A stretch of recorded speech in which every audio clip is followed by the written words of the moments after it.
My name is Noni Matikela. Welcome to my YouTube channel. So today I want us to talk about where reasonable doubt lives, the Senzo Meyiwa case, of course, and the phone evidence problem that exists in the Senzo Meyiwa murder trial. Okay, that's what you're talking about.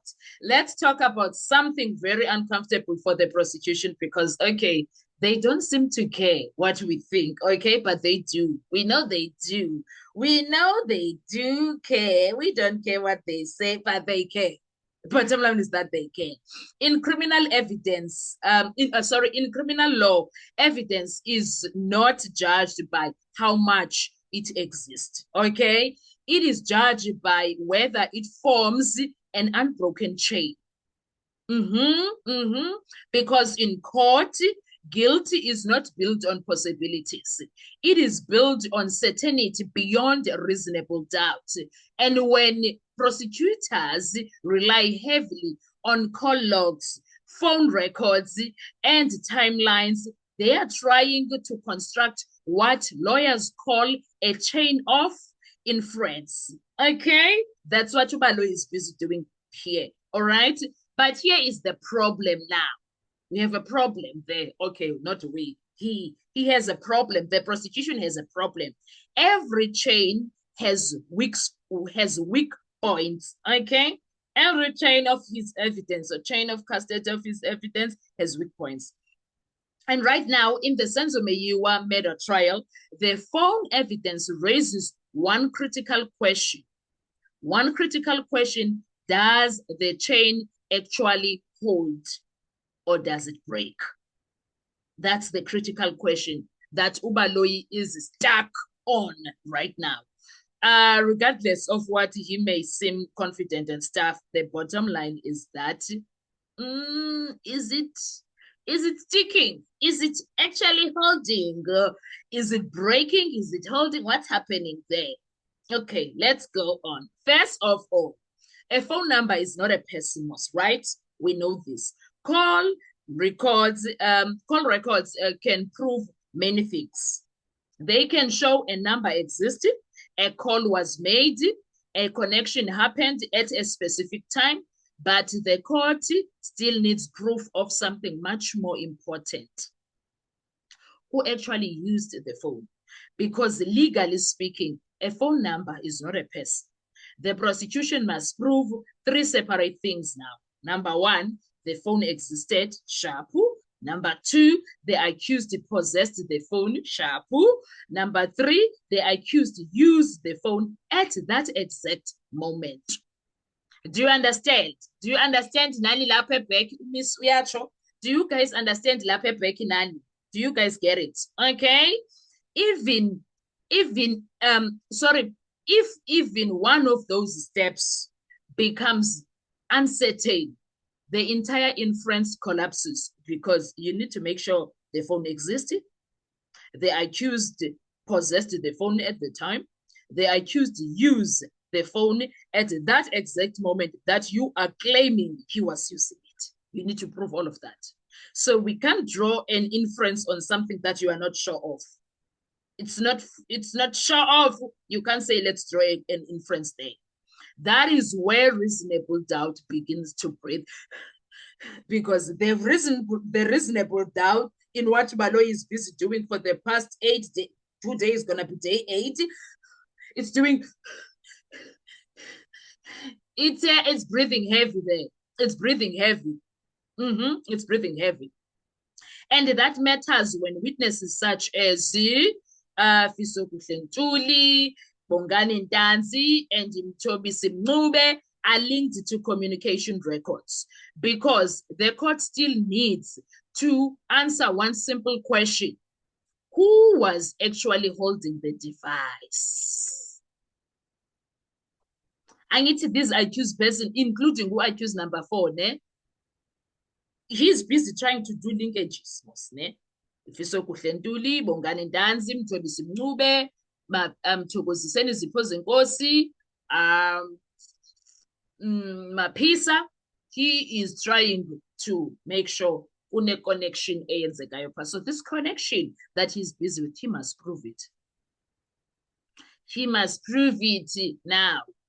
because the court needs to understand who was actually holding the device, wasn't that. But wait, while get busy with all of that, is there any call from Danzi to these guys? Any of them at the time that he is busy with? Second thing, records show contact, not meaning. Okay, they show contact, not meaning. And another dangerous gap appears here in this situation, Gabaloy. Call logs show that communication happened, but they do not show what the communication meant.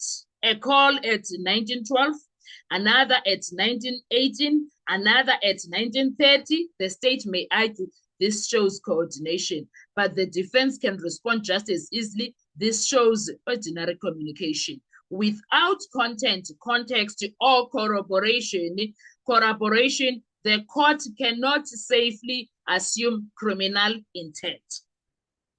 Do you see the problems that Baloyi has with what he is busy doing? He's bringing problems for himself. And when meaning becomes ambiguous, reasonable doubt enters the room again and comes in and be like, Jango Big Show, fight wrestling. Do you understand? Do you understand? Do you understand? Point number 3, timelines must connect to the crime. Okay? But now, phone records can also create timelines, right? We know this. But timelines alone are not enough. The prosecution must show that the communication relates directly to planning the crime, executing the crime, or covering it up afterwards. Does this show any of that? What Baloyi is busy with, is it showing any of that? If the timeline only proves that people communicated but does not link those communications to the murder, then the timeline becomes neutral. And neutral evidence cannot convict anyone, Kesan. Point number 4, when more evidence creates more doubt. I'm showing you how this doubt is. Here is something many viewers don't realize. Sometimes too much evidence weakens a case, Kesan. Too much evidence weakens the case. If prosecutors introduce hundreds and thousands of records, the judge begins asking a different question. Which of these actually proves the crime? Because strong cases are usually simple. When the evidence becomes overwhelming in volume but weak in clarity, it can begin to look like something else, not proof, but a search for proof. And you can't search while we are busy testing the crime here. You can't be proving like that. You must bring something that is already proven and be showing the judge. Merely, you are supposed to be saying, Judge, look, this is what these boys did. This is what happened here. This is this. That's not what he's doing. It is failing.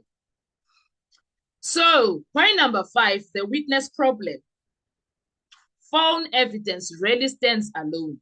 It usually needs a human anchor. Someone must explain who used the phone, why the calls was made, what happened next. But if witnesses become unreliable because of inconsistencies, cohesion, allegations, or contradictions, then the records lose their interpretive power.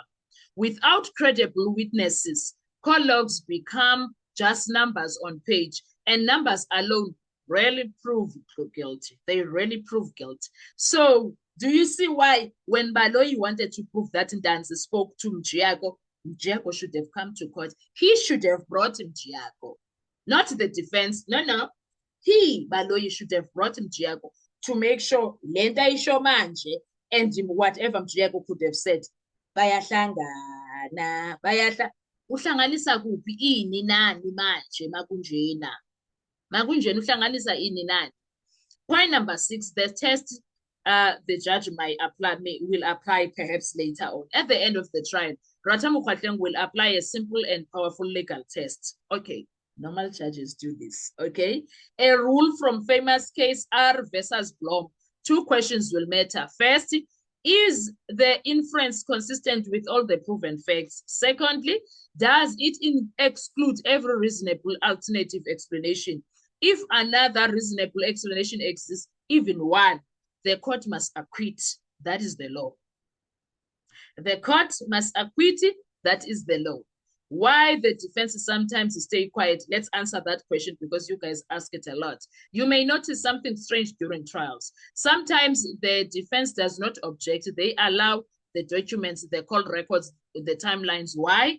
Because if the prosecution builds a weak chain, the defense can later say something devastating. Even after all the evidence, the state still failed to prove its case. And that is exactly where we are when it comes to this case. And that argument is often strongest at the very end of the trial.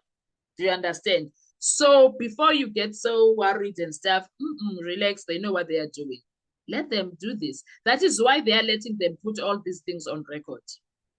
In criminal law, the standard is not suspicion. It is not possibility. It is not probability. The standard is proof beyond reasonable doubt. That's it. Proof beyond reasonable doubt. And in cases built on phone records, the question is never just whether the data existed. The real question is whether the story behind that data can be proven. Because if the chain breaks even if it's once, reasonable doubt does not whisper, it speaks loudly. And that is exactly what is happening when it comes to the Senzo Meyiwa trial. That is exactly where we are. That's what's happening currently. What are your thoughts when it comes to this? Do you think Ubaloyi is doing well? Do you think Ubaloyi is just grasping at straws? Do you think Ubaloyi is ice, but there's no drink? Is that what you think is happening? Because I think like that. That's what I'm thinking. What are your thoughts? Let's talk in the comment section. I want to hear your views. Thank you so much. I will see you on our next video. Do enjoy your day. Happy Wednesday. Bye-bye.